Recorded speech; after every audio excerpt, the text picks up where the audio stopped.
Assalamualaikum warahmatullahi wabarakatuh. Perkenalkan, nama saya Karola Yuwan Maharani.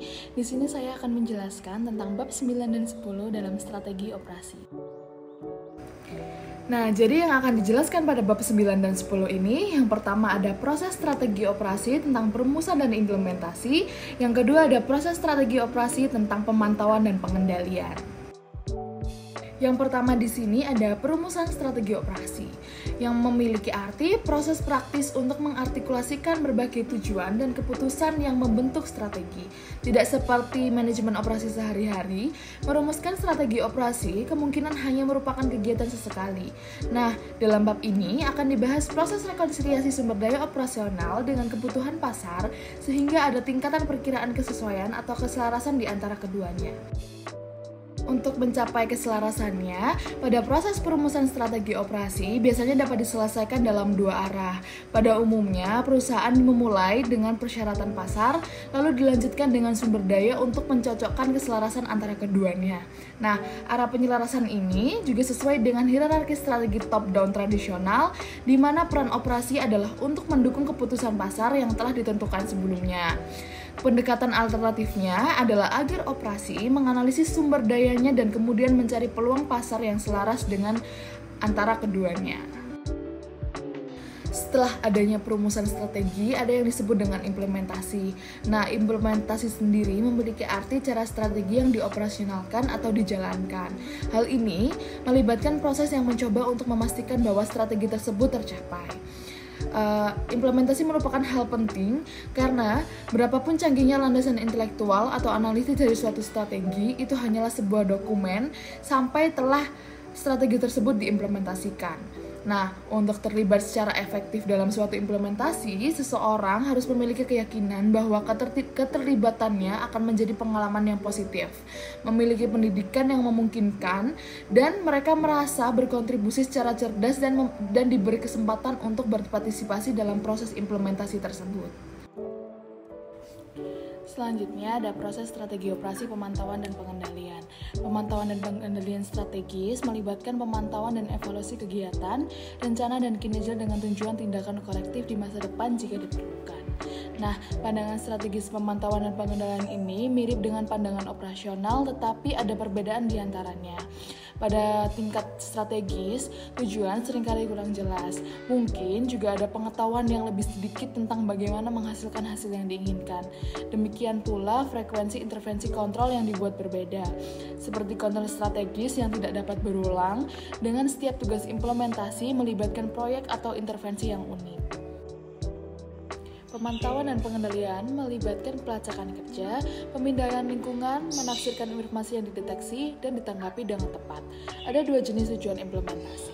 Yang pertama, tujuan proyek yang menunjukkan kemajuan implementasi menuju titik akhirnya, dan yang kedua, tujuan proses yang menunjukkan konsekuensi implementasi pada proses operasi yang dimaksudkan untuk mempengaruhi. Tugas utama dalam proses strategi operasi adalah mempertimbangkan potensi risiko karena memahami risiko dapat membantu mengatasinya jika masalah tersebut terjadi. Nah, dalam proses pemantauan dan pengendalian bisa diandalkan untuk mencoba mengendalikan risiko tersebut. Ada 6 aspek risiko yang sangat relevan dengan strategi operasi. Yang pertama ada dinamika monitoring dan kontrol. Hal tersebut termasuk konsep longgar dan ketat serta kesesuaian atau keselarasan. Yang kedua, risiko kerja pasar dan operasi menjadi tidak seimbang, yang dapat menyebabkan risiko terkait operasi eksternal dan internal. Yang ketiga, ada perbedaan antara risiko murni. Hal tersebut melibatkan peristiwa yang hanya akan menghasilkan kemungkinan kerugian atau hasil negatif, dan risiko spekulatif yang muncul dari skenario kompetitif dan menyimpan potensi kerugian atau keuntungan yang berarti hasil positif. Nah, yang keempat, mengontrol risiko melalui strategi pencegahan, di mana operasi berusaha untuk mencegah suatu peristiwa terjadi. Strategi mitigasi ini di mana operasi berusaha untuk mengisolasi suatu peristiwa dari kemungkinan konsekuensi negatif, dan strategi pemulihan di mana operasi menganalisis dan menerima konsekuensi dari suatu peristiwa tetapi berusaha untuk meminimalkan atau meringankan atau mengkompensasinya. Nah, yang kelima atau yang terakhir Ada risiko biaya penyesuaian. Ini adalah kerugian yang dapat terjadi sebelum strategi baru berfungsi sebagaimana yang dimaksud. Nah, risiko intervensi yang menimbulkan kesalahan tipe 1 dan tipe 2. Ada kesalahan tipe 1 terjadi ketika manajer melakukan intervensi ketika tidak diperlukan. Dan kesalahan tipe 2 terjadi ketika manajer gagal mengenali kebutuhan akan intervensi di tempat yang sebenarnya ada. Nah, dalam semua proyek implementasi memiliki pemangku kepentingan yang merupakan individu ataupun kelompok yang memiliki kepentingan dalam proses atau hasil proyek, dan mereka harus disertakan dalam perencanaan dan pelaksanaannya. Jadi, kesimpulan antara kedua bab tersebut adalah implementasi strategi merupakan bagian tersulit dari manajemen strategis karena organisasi beroperasi di lingkungan multikultural dengan nilai-nilai yang berbeda. Nah, selain itu, pengendalian strategis juga merupakan strategi yang digunakan untuk menyelaraskan kembali perusahaan dengan misi-misinya. Dan pernyataan misi yang sebelumnya merupakan sumber kesulitan dalam menjalankan strategi implementasi. Nah, contoh dari bab yang telah saya jelaskan tadi, saya mengambil contoh dari implementasi strategi perusahaan dari Unilever. Nah, di sini strategi bisnis inti itu harus selaras dengan pernyataan misi dan tujuan perusahaan berdasarkan model bisnis perusahaan yang ada. Nah, misi dari perusahaan Unilever sendiri itu terdiri dari nilai-nilai, tujuan utama, dan sasaran. Nah, misi tersebut memberikan penjelasan tentang keberadaan perusahaan dan strategi bisnis Unilever untuk selalu berpikir global dan bertindak global. Unilever menggunakan strategi subsidi lintas pasar untuk mengatasi situasi tersebut.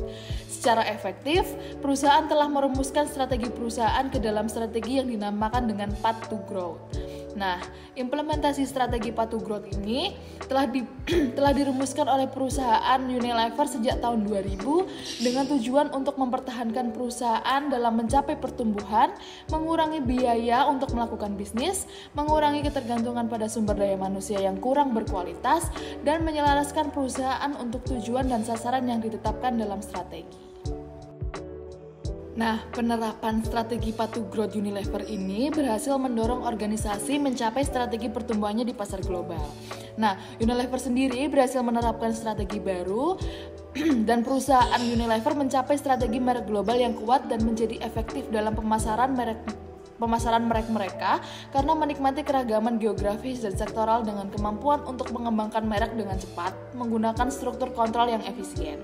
Nah, beberapa manfaat terwujud ketika perusahaan Unilever menerapkan implementasi strategi Path to Growth. Manfaatnya termasuk perumusan dan implementasi strategis yang lebih baik, yang mengarah pada pengurangan kategori produk inti untuk menjadi fokus, pengurangan jumlah produk inti karena telah memungkinkan perusahaan untuk berkonsentrasi dalam penyediaan layanan dan produk berkualitas lebih baik dengan biaya yang lebih rendah, dan telah mencapai pengurangan biaya produksi yang mengarah pada penghapusan investasi dan biaya yang tidak perlu dalam kegiatan yang diperlukan oleh perusahaan. Sebelum mengimplementasikan strategi Path to Growth, perusahaan Unilever beroperasi dengan 2.000 merek yang dikurangi terus-menerus menjadi 1.600 merek.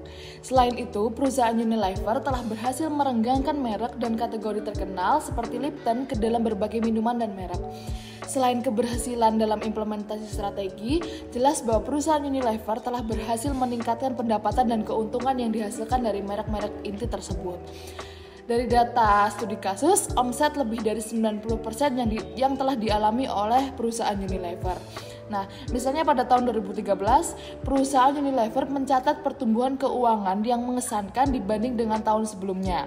Dengan mencatat ulang 10,5% omset produk, tingkat akuisisi 2,2 dan 1,1% bersih dari pelepasan karena strategi pertumbuhan, dan selain itu pendapatan inti meningkat sebesar 11% pada periode yang sama, dan hal itu menunjukkan bahwa strategi pertumbuhan global yang dimiliki oleh perusahaan Unilever berhasil. Itu tadi penjelasan yang dapat saya jelaskan. Terima kasih sudah mendengarkan sampai akhir. Wassalamualaikum warahmatullahi wabarakatuh.